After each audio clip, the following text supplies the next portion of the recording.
Bon bah la team Puma, ça y est, dernière vidéo avec la garde républicaine. Comment vas-tu Alex? Bah ça va. Ça va. Nickel.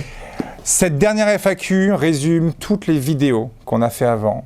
Gymkhana, carrousel, escorte, plateau, toutes ces choses-là. Donc aujourd'hui, dans cette vidéo-là, posez-vous, on va parler avec la gendarmerie garde républicaine par rapport aux questions que vous m'avez posées sur Instagram. Donc c'est moi sur Instagram, alors Puma YouTube.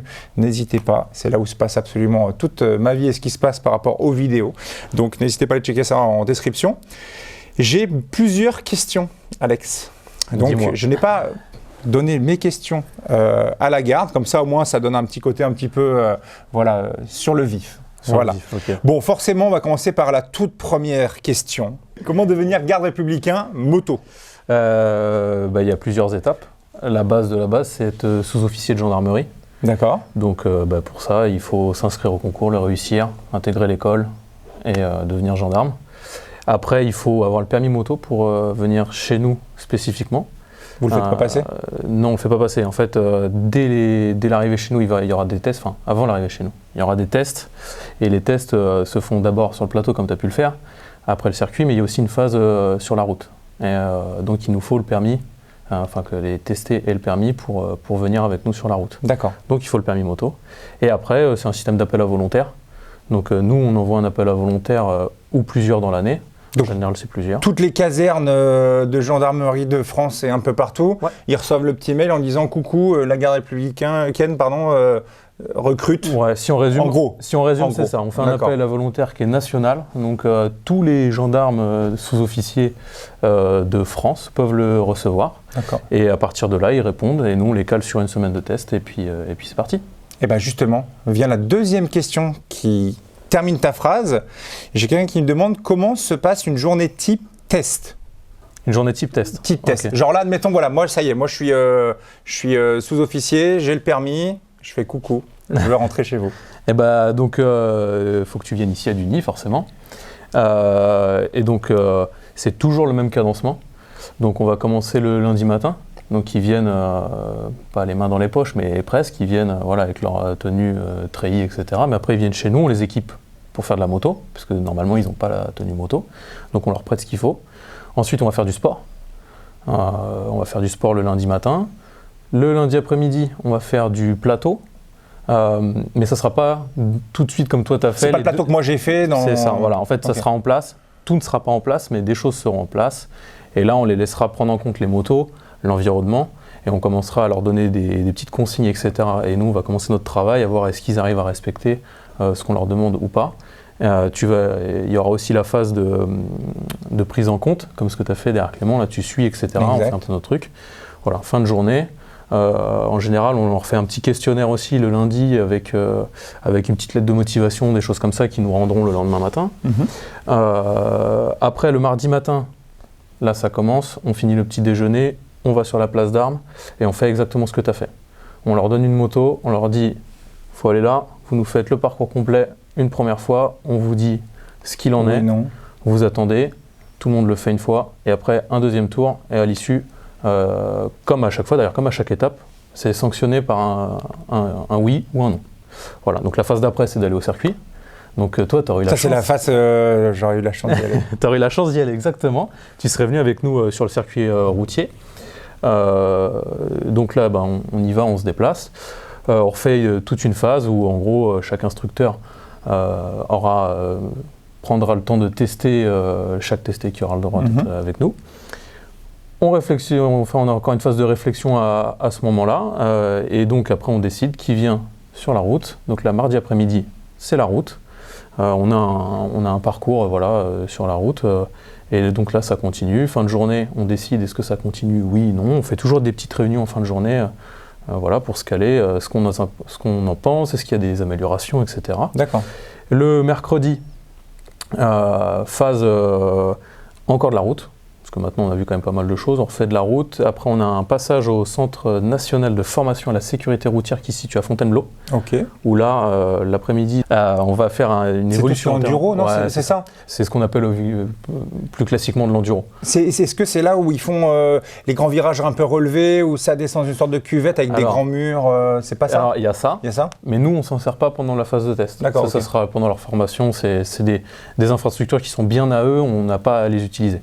Nous, on va dans le sable. Voilà, dans le sable, on fait de la moto, mais pas que.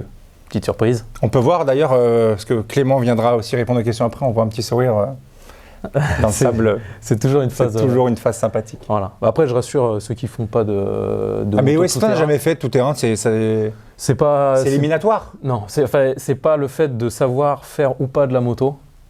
Tout terrain qui sera éliminatoire. D'accord. C'est pas ça. Ok. C'est plus une globalité, quoi, voir un peu la résistance à l'effort, des choses comme ça, voilà. Ok. Donc c'est vraiment ce qu'on va rechercher, parce qu'on trouvera toujours une petite faille. On a des gens qui font du motocross chez nous, on a des gens qui font de l'enduro. Donc si en face, là, il y a un testé qui a déjà fait du motocross, on va plutôt lui mettre un enduriste, parce qu'il va lui prendre des racines, des cailloux, des machins, il va trouver une solution. Et puis vice-versa. On arrive toujours à trouver une solution, on va refaire peut-être un peu de sport aussi entre deux. C'est ça. C'est de mettre un petit peu des bâtons dans les roues pour quand même voir s'il arrive à s'en sortir dans un truc qui de base il est pas. C'est ça, voilà. C'est purement mental. Okay. Cette phase-là, faut pas s'inquiéter. Ceux qui n'ont jamais fait d'enduro, c'est pas du tout ce qu'on fait tous les jours. Donc voilà, c'est vraiment une phase mentale pour nous. Voilà. D'essayer encore des trucs. On rentre fin de mercredi, jeudi. Jeudi matin, on a la matinée mystère. On va l'appeler comme ça. Jeudi après-midi, on donne les résultats et vendredi matin, retour dans les unités. Ou pour ceux qui sont en école sous-officier, retour dans leur école respective. Et on sait quand exactement, quand est-ce qu'on se dit ok, c'est good? Le jeudi en fin de journée, si je dis pas de bêtises. Jeudi fin de journée, tu sais si tu rentres. Voilà, c'est ça. Enfin, si tu intègres l'unité. Mais admettons, le jeudi c'est ok, on me dit c'est ok. Ouais. C'est-à-dire que jeudi après, c'est déménagement, on arrive ici tout de suite ou il y a un temps de... En fait, ça dépend. Là, si je rentre dans le détail, ça va être un peu long, mais quelqu'un qui sera en école sous-officier, il aura sa place réservée chez nous à la fin. Donc, il finit sa scolarité et après, il sera muté chez nous. Okay. Et quelqu'un qui est déjà dans une autre unité, ça peut varier. Voilà. Mais en gros, on annoncera le résultat. Il y a tout est fait après, derrière, en gros, voilà, l'administratif, en fait. Et puis après, il viendra dans un temps assez court. Hein. En général, c'est pas trop long. Voilà. Ok, et top. Et comme ça, déjà, on sait exactement comment ça va se passer. Et à quelle sauce on va te manger, surtout. Changement de gendarme, de nouveau Clément. Comment vas-tu? Ouais, ça va? Donc, on va changer un petit peu entre Alex et entre Clément par rapport aux questions. J'ai d'autres questions à te poser maintenant, Clément. Taille ou poids mini pour rentrer? Aucun. Il n'y a rien. Il n'y a pas de... Il y a eu il y a longtemps, c'était en taille, pas en poids. Et aujourd'hui, il n'y a plus rien. Donc pas de taille maximum, minimum, pas de poids maximum, minimum. Un peu compliqué par contre pour les personnes, je pense, de petite taille. Voilà, après, ça se verra sur les tests. S'ils sont trop petits ou trop grands ou pas à l'aise, mais il n'y a rien d'interdit. D'accord. Combien de motards admis par an? Une moyenne? Une moyenne, on va dire une dizaine. Après, on n'est pas limité dans le nombre, donc c'est juste le niveau et les tests qui font qu'on en prend plus ou moins. Mais on n'est pas limité. Ça peut être 2 en un an et comme 15, ça fluctue. Des années à 15, 20 et d'autres à moins. Motard ou gendarme? Une seule réponse possible. Motard. Je pense que pour rentrer dans la garde républicaine, si tu n'aimes pas la moto, tu restes, mais je pense que tu te tapes le dos tous les matins pour te lever parce que si tu n'aimes pas la moto, tu n'y entres pas. Non, c'est sûr. Parce que aimer la moto, c'est une chose. Là, on est obligé d'être passionné. Quand tu vas faire un Tour de France où tu passes 2 semaines sous la pluie, si tu n'aimes pas la moto, tu ne feras pas les 2 semaines. Ouais, je pense que le mental, au-delà du fait d'aimer la moto, il faut être passionné de ce qu'on fait. D'accord, ce qui est tout à fait logique. Une fois que tu rentres dans la garde, est-ce que tu dois faire des check-ups chaque année ou est-ce que tu y restes à vie? Est-ce que c'est un peu comme, c'est comme un permis? Est-ce que tous les mois, tous les ans, tu dois faire un examen ou autre ou genre là, est-ce qu'à vie, tu peux rester ce que toi tu fais? Alors, il y a deux choses. La première, c'est pour tous les motocyclistes. Donc on a des recyclages tous les 6 ans qui se font au CNFSR, donc au Centre national de formation de sécurité routière. C'est un détachement de 3 jours et il faut revalider. On est testé pendant 3 jours et on est revalidé. Et ensuite, la deuxième chose, la garde, en fait, il y a une limite d'âge pour tous les gardes, c'est 35 ans. Après, il faut faire une demande pour qu'ils acceptent qu'on reste plus longtemps à partir du moment où les gendarmes. Les gradés peuvent rester, donc chef, adjudant, etc. Pour les gendarmes, il faut faire une demande pour rester, parce que normalement, on doit partir à 35 ans. D'accord. Est-ce que vous pouvez améliorer vos motos? Confort, gadget, est-ce que tu peux rajouter, je sais pas, un siège chauffant, des poignées chauffantes, une gourde, des enceintes, enfin je dis des bêtises, mais est-ce que tu peux améliorer ta moto? L'améliorer, on va dire, ce qui est niveau moteur, etc., on ne peut pas y toucher. C'est des motos gendarmerie, elles sont faites comme ça. Pour les assurances, on n'a pas le choix. Après, tu peux rajouter un support de téléphone si ça t'intéresse. Pour les courses cyclistes, il y en a qui mettent des portes bidons pour avoir de l'eau prêt à être utilisée, etc. Mais sinon, c'est les seules petites choses qu'on peut rajouter. D'accord. Là, justement, on va en parler maintenant parce que le véhicule que vous avez derrière a été utilisé pour la vidéo, escorte. Et le matin, il a plu. Et forcément, ça devient sale. Combien de nettoyages par jour vous faites avec vos motos? C'est une sortie, un nettoyage? À tous les jours. Tous les jours? C'est simple, s'il fait beau, on va passer 10 minutes à nettoyer la moto, il n'y a rien à nettoyer. Là, on a roulé sous la pluie, à la fin de la journée, on a pour 1 heure pour nettoyer chaque véhicule, quoi. Ok. En fait, à chaque fin de journée, il faut qu'il soit propre. Quand on repart le lendemain, on ne peut pas se permettre de se dire c'est pas grave, s'il pleut, il est moche. Il faut que ce soit propre tout le temps. D'accord. Dernière petite question avant de changer d'endroit pour reposer des questions. Est-ce que vous faites des meetings? C'est-à-dire, tu vois, je sais pas, moi, il y a un endroit où on vous demande est-ce que vous pouvez venir faire le carrousel comme vous nous avez montré en vidéo, d'ailleurs la première vidéo qu'on a fait. Est-ce que, je sais pas, là, il y a vous faites du village entre guillemets, mais quand il y a un événement, on dit, tiens, est-ce que la garde peut venir faire un meeting, une présentation? Bon, on va pas appeler ça un meeting, ouais. Mais oui, on peut nous demander, c'est surtout l'accro qui va aller, forcément. Après, nous, on peut aller se présenter en tant qu'unité dans les écoles, donc on le fait pour que les gendarmes nous connaissent, parce que forcément, on n'est pas forcément connu dans le monde entier quand tu connais pas la gendarmerie. Et ensuite, l'accro, donc tout ce que tu as vu, le carrousel, le gymkhana, etc., eux, ils peuvent faire des démonstrations, comme tu as vu ce week-end, là, c'était pour notre association. Et après, ils peuvent aller dans d'autres endroits, à la demande. En fait, il faut demander. Et au-dessus, nous, nos patrons, ils voient si c'est possible en fonction des disponibilités, la raison pour laquelle ils nous demandent, etc. D'accord. Mais c'est possible et c'est même ce qu'on a envie de faire. Donc, Ok. Changement d'endroit, changement d'ambiance. On repart de nouveau avec Alex. On est dans le garage où ils entreposent toutes les RT qui sont briquées maintenant tous les jours, vu qu'on le sait. J'ai d'autres questions, Alex. Ok, je suis là. Alors, comment faites-vous pour transporter, ou alors est-ce que vous transportez vos motos quand vous avez des événements loin, comme la course de cyclisme? Est-ce que vous y allez tous en roulant? Est-ce que c'est camion, par train? Ça dépend. À une époque, on faisait tout en roulant.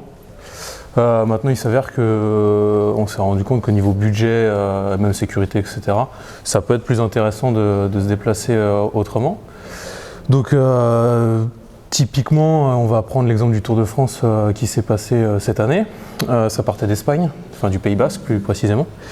Donc nous, on y était en avion et les motos, elles y ont été en camion avec une société. D'accord. Voilà, qui est spécialisée dans le transport de motos. Donc on les a chargées nous ici, on les a préparées complètes, propres, révisées, etc. Elles y sont allées, elles ont été déposées à l'hôtel où nous on allait loger pendant la course. Et on est arrivé, et puis on a pris tout ça en compte, et puis c'est parti. Le gros avantage de faire ça, c'est que même vous n'avez pas la fatigue de la route, parce que mine de rien, il y a quand même pas mal de motards, je pense, qui me regardent comme moi. On a tous fait des 8 heures de route, 7 heures de route. Au bout d'un moment, tu arrives, tu es un peu cassé. Qu'importe la moto, au bout d'un moment, tu es... Après, on a l'habitude. On a l'habitude de faire des grands trajets. On peut reprendre un exemple d'un Tour de France. Il y a quelques années, il se finissait à Biarritz. Donc la dernière étape, l'avant-dernière étape était à Biarritz. Ça s'est fini vers 17h. Le lendemain, à midi, on devait être à Paris pour la dernière étape qui a lieu tous les ans, sauf l'année prochaine. Non, dis pas plus. À Paris. Voilà. Donc ça fait traverser la France quasiment entre le soir et le matin, quoi. Ok. Combien de types de motos vous avez? Enfin, je compte. Il y a les RT. On a les 1250 RT.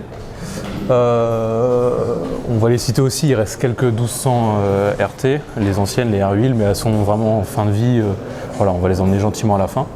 On a des Ténéré 700. Celle où j'étais monté derrière John. Exactement, ouais, qui sont utilisées, on te l'avait peut-être déjà expliqué, mais elles sont utilisées pour notamment le Paris-Roubaix et puis après quelques autres missions annexes qu'on peut être amené à avoir tout au long de l'année, parce que des fois on a des missions qui viennent qu'un petit temps, qui repartent. Voilà, on est équipé avec ce genre de moto, c'est plutôt passe-partout, c'est pas mal. Ok. Après, nous, au niveau de l'équipe d'acrobatie, on a des R100R, des vieilles BM, elles sont de 93, elles sont arrivées à l'unité en 93. On a une Harley FLH 80, c'est une des toutes premières importées en France, si je dis pas de bêtises. Donc c'est un petit monument. Ah bah ouais, ça doit être pas mal. Voilà, donc on la garde bien au chaud chez nous. On a des Suzuki TU aussi. Voilà, une petite moto légère et maniable pour faire quelques acrobaties dessus. Et on a 2 motocross voilà, qui peuvent nous servir. On a une planche de saut aussi. Ah oui. Voilà. Plus les MT. Plus les MT, oui, j'ai oublié les MT. Les fameuses MT des tests. Voilà, on a tellement l'habitude de les voir, donc on les oublie. Les petites Ouais, MT. les MT. Combien de motos au total? Eh bien, on en a 120 au total, dont 60 1250 RT pour le moment. Ok. Chiffre qui devrait un petit peu augmenter dans les mois à venir. BMW France est en train de vous les fabriquer. Ouais, j'espère, Parfait. j'imagine. Est-ce qu'il y a un temps, on me pose la question, combien de temps faut-il être gendarme avant de rentrer en garde? Il n'y a pas de, Il n'y a pas de temps d'obligation. Ouais, je suis l'exemple parfait. Moi, je suis un ancien civil, voilà le terme qu'on utilise nous. Je suis rentré en école, j'ai eu la chance de pouvoir faire mes tests pendant mon école de sous-officier de gendarmerie. Et à l'issue de mon école, je suis arrivé directement dans l'escadron moto. Voilà. D'accord. Est-ce que vous faites des escortes de nuit? Alors, ça peut arriver. Il y a des missions parfois qui finissent plus tard que prévu et donc on finit notre mission malgré tout. Après, en pleine nuit à 2h du matin, même sur Paris à 2h du matin, il n'y a pas grand monde, donc l'utilité est assez limitée. D'accord. Mais ça peut, oui, ça nous arrive. Et puis de toute façon en hiver, voilà, 19h30, 20h, il fait déjà nuit, donc c'est sûr. Mais il y a encore du monde, donc là on est obligé de travailler, donc oui, c'est de nuit. Ça éclaire bien les RT? Les nouvelles là, ouais, c'est vraiment top. Au niveau de l'éclairage, les appels de phare, ça marche très très bien. Et ouais, il vaut mieux parce que ce matin il y a eu la pluie. Ah bah oui. Et quand il y a la nuit et la pluie, ouais. c'est un peu, ça peut être un peu galère, ouais. Tu m'étonnes. Pourquoi votre grade est jaune et pas blanc? Pourquoi notre grade est jaune? Alors, il y a 2 types de grades. La question qui est posée, il doit à peu près connaître déjà. La gendarmerie départementale, il est blanc. Nous, on est la garde républicaine, mais en gros, on fait partie de la gendarmerie mobile. Donc, c'est jaune. D'accord, ok. C'est juste pour ça que c'est jaune? Ouais. C'est juste parce que vous faites partie de la... Voilà, il y a deux grandes branches en gendarmerie, la départementale, la mobile. Nous, on est plutôt le côté gendarmerie mobile. Voilà. D'accord. Et c'est comme ça qu'on se reconnaît un petit peu entre nous. Et ça fait aussi une différence entre moi ou un camarade qui est motard en GD. Voilà. Quand vous êtes côte à côte, si on me voit de face comme ça et qu'on voit pas mon écusson, bon il y a déjà un indice, là c'est jaune alors que mon camarade c'est blanc. Voilà. Ok. Changement d'endroit, on est dans l'endroit où vous avez vos magnifiques Ténéré avec les BMW que tu m'avais dit pour l'accro, si je ne dis pas de bêtises. C'est ça. Et sous la bâche à gauche, la Harley Davidson très rare, si je ne dis pas de bêtises. C'est ça. Ma question, Alex, pourquoi vous ne vous mettez pas debout, les mains lâchées, en roulant? Alors pendant les escortes, on ne se met pas dans cette position acrobatique, non pas parce qu'on ne sait pas le faire, c'est juste que pendant notre formation, on nous apprend à rester vraiment à faire corps avec la moto, en fait à faire qu'un avec la moto, et toujours aussi garder une main en contact avec le guidon. Tu l'as peut-être remarqué pendant l'escorte, mais voilà, si j'ai la main gauche levée, que j'ai besoin de lever la droite, je vais d'abord redescendre ma main avant de ressortir. Ça j'ai bien vu. Tout simplement parce que si jamais on ne contrôle pas tout, j'ai un piéton qui veut traverser une voiture qui ne comprend pas bien la gestuelle qu'on est en train de faire et qui me passe devant, je serai quand même plus à l'aise pour réagir plus rapidement, surtout pour faire un évitement ou quoi, avec les mains déjà sur le guidon. D'accord. Voilà, c'est juste pour ça. La fameuse question que tout le YouTube voudrait savoir, quel salaire vous touchez? Il y a une grille, tout le monde peut le trouver sur internet. Ça se trouve? Ouais, ça se trouve, c'est le même salaire qu'un gendarme. Donc après, il y a le salaire de base. Je te dirais une bêtise si je te le disais, donc j'invite les gens à aller chercher sur internet. Et après, en fonction de l'ancienneté, du grade, là tu as de la chance, tu as 3 grades différents. Il y a Clément qui est gendarme, Moi, je suis maréchal des logis-chefs, donc un tout petit peu au-dessus de lui, et Sébastien, adjudant, qui est un petit peu au-dessus de moi. Donc voilà, ils pourront chercher et voir exactement combien on touche. Ok. Non, mais c'est bien Ouais, de savoir il y a, que, parce que parfois il y a des métiers où tout est caché, etc. Non, Après, c'est vrai que en France, les salaires, j'en dirais pas plus. Mais non, et puis on n'a pas de prime spécifique ou autre. vous n'avez pas de prime Non.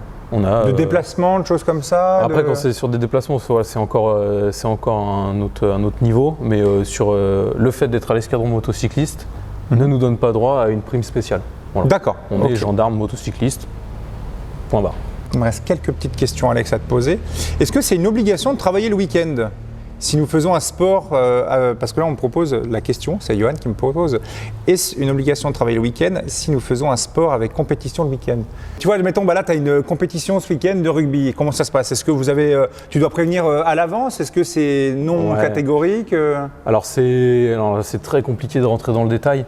En gros, on est militaire, donc c'est souvent le service qui prime en fait sur ça. Après, nous en interne, on s'arrange, mais pour l'avoir vécu, notre travail avec les courses de vélo notamment fait qu'on travaille pas mal de week-ends sur la zone plus près de l'été, quoi. Quand au sport, sur le sport en général, c'est les phases finales, les choses comme ça. C'est compliqué d'assurer à un personnel, sauf si son niveau est vraiment très bon, et dans ces cas-là, voilà, ça peut être une fierté pour nous de le pousser à son plus haut niveau. Mais pour quelqu'un de lambda, on va dire, ça va pas être la priorité toute l'année, disons. Voilà. Donc c'est pour ça que tu es allé au GS Trophy, tu as fini premier. Et si tu n'avais pas fini premier, c'est fini le GS à côté, tu finis. C'est ça. Tu roulerais avec l'RT. Mais on a quelqu'un qui fait de la compétition moto chez nous. Voilà, on s'arrange. C'est, je crois qu'il y a 6 ou 8 manches dans l'année. D'accord. Et ben on s'arrange pour qu'il ait ses 6 ou 8 week-ends dans l'année, parce que c'est pas tous les week-ends. On ne pourra pas lui dire oui, tu auras tous tes week-ends. C'est pas. Je pense pas que ça soit possible. Tu m'étonnes. Quelles sont leurs missions favorites? Vraiment la mission que vous aimez faire? Il y a toutes les missions, vous devez les faire, mais il y en a toujours une, tu te dis c'est quand même plus sympa. En vrai, je suis pas la bonne personne pour répondre à ça. T'aimes bien tout? Ouais, je suis devenu un fan vraiment de l'unité, et j'aime vraiment en fait, mais en plus ça dépend un peu, tu sais, ça dépend. L'escorte, on adore ça. Tu l'as vu tout à l'heure. Ah bah ça, je t'inquiète pas. Tu l'as vu dans la vidéo. Voilà, on adore montrer notre savoir-faire. Et après, moi, il y a quand même j'adore les courses de vélo. Le Tour de France, c'est une super expérience. Mais c'est une mission que je voudrais ne jamais faire de l'année. C'est les convois funéraires qu'on peut faire pour les militaires qui sont décédés. Ah oui. Voilà. Ça, j'aimerais ne jamais la faire. Par contre, participer à ce dernier trajet, voilà, en général, en fait, on les amène aux Invalides sur le pont Alexandre III, que tu devrais voir peut-être. Il y a un passage et il y a les anciens avec les drapeaux, etc., qui se mettent au garde à vous quand le convoi passe. Ça m'est arrivé de le faire par -5, les lèvres bleues, j'étais congelé, ça faisait 2 heures qu'on était dehors. J'ai pris une bouffée de chaleur et ça, c'est gravé dans la tête. Et à chaque fois qu'on fait cette mission-là, on est tous... on essaie d'être les mieux possible, le plus parfait possible, parce que c'est un soldat qui a donné sa vie pour la France. Et c'est notre métier de faire en sorte qu'il ait un dernier beau déplacement. Voilà. Ce qui est tout à fait logique. Ouais. Je comprends complètement. Toute dernière question, Alex. Je pense avoir la réponse, mais j'ai une question de The Rock qui me dit apparemment, dans la formation, il faut tirer sur des cibles en étant debout sur la moto qui avance. Est-ce que vous avez déjà fait ça ou pas du tout? Non. Parce que c'est vrai que moi, ça me parle, j'ai déjà vu alors je ne sais pas si c'était la police où on y sont en moto et tu es avec ton PA et tu avances et tu dois tirer sur des cibles. Non, on ne le fait pas. On a des règles en gendarmerie pour l'utilisation de l'arme et en gros, l'utilisation de l'arme est exclusive à toute autre action faite par le militaire. La seule chose qu'on peut être amené à faire et qu'on peut faire, c'est une fois que la moto est à l'arrêt complet, là, sur ma moto, mais finalement j'ai 2 pieds au sol, je vais pouvoir utiliser mon arme. Voilà. Ok, d'accord. Mais non, pas de mouvement, c'est beaucoup trop compliqué. C'est dans les films, quoi. Ouais. Enfin, en tout cas, pas en gendarmerie. Ok. Ou unité spécifique de très haut niveau. Voilà. Ok. Eh ben, je pense que ça y est, on arrive au bout de tous ces jours en garde républicaine moto. Franchement, c'était un honneur de pouvoir bosser avec vous, les gars, et de voir, tout ce que vous savez faire. Et ça se voit que la passion est là. Moi, je l'ai ressenti, et je pense mon cadreur derrière aussi l'a ressenti tout le long. C'est la passion que vous avez de votre métier. Parce que moi, comme je disais, je suis trop vieux, mais tu me remets un peu plus jeune. Je pense que je serai habillé comme vous et je serai parti en mission avec vous aussi. Parce que franchement, c'est vraiment, vraiment top. Donc je tiens à remercier énormément Seb qui est derrière la caméra ici, avec Clément aussi, Alex, et puis vos autres collègues qui sont partis pour une mission aussi. C'était vraiment super cool de nous accueillir ici. Moi j'ai kiffé, vraiment c'était incroyable. Nous, on est tous ravis de t'ouvrir nos portes, de te présenter un peu notre travail. On l'avait déjà fait un petit peu autour de Bretagne. Ouais, mais c'était un pied dans le plat et j'avais déjà j'avais adoré. Et nous on est tous fiers de travailler dans cette unité. On a fait des tests pour y arriver, on en a bavé un petit peu. On passe du temps. Et puis on est fiers de ce qu'on fait et puis pouvoir te le montrer.